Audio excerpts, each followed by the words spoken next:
Hello, welcome to my channel. My name is Saran Nadar. In this video, we're going to learn what is quarters and what is interquartile range, and also learn how to calculate outliers using interquartile range.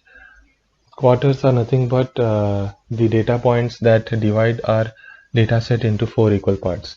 To divide a data set into 4 equal parts, three different medians are selected. Let's take an example of data set from 1 to 10. The first median would be 5.5 and second would be 3 and the last would be 8.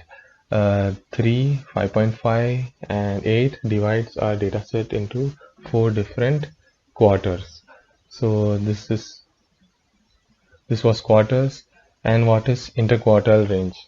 The interquartile range is the distance between two different quarters. If I want to calculate the distance between Q1 and Q3 in this example, then it would be 8 minus 3, that is 5. That is the interquartile range between Q3 and Q1.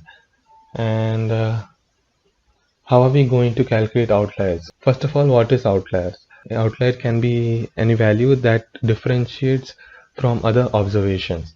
It can be a false measurement or a error in experiment, and it can cause serious problems in statistical analysis, so it should be removed. And to remove it, we need to identify the outliers. And in statistics, we have a simple idea that removing the first 25% and the last 25% of the dataset eliminates the outliers present in our dataset. To do that, the formula is any values that are lesser than Q1 minus 1.5 into IQR and any values that is greater than Q3 plus 1.5 into IQR are outliers.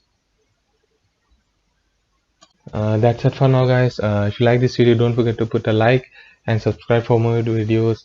Bye for now.